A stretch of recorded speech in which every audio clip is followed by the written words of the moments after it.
Rero nitwa Madame Irakoze Gratia, nkaba ndi umumama ndubatse, ndi umushoferi, hanyuma hano ndi kumwe nabo dusangiye ico gikorwa c'abadamu b'abashoferi.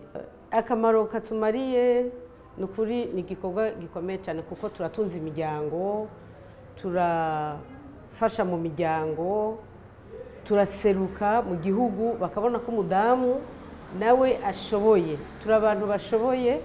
Icyo tumaze gukuramwo muri ico gikorwa, turamaze gutanguza ibikorwa vy'ishirahamwe nka koperative. Hari igikorwa twatanguye c'ubworozi kuko muri iki gihugu cacu turafise akamo kukorora no kurima. Rero natwe ivyo twabitanguye. Ico novuga, nobwira umudamu wese nti n'umukobwa, kura amaboko mu mpuzu uze dukore.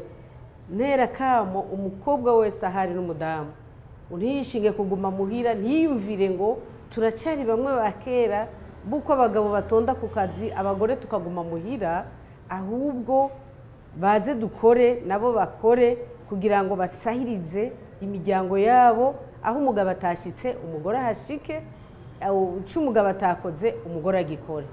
Nteye akamo rero umudamu wese ahari ngo aze yifatanye natwe mu kazi k'ubushoferi. Turafise ishuri buca ryugururwa ry'ubushoferi.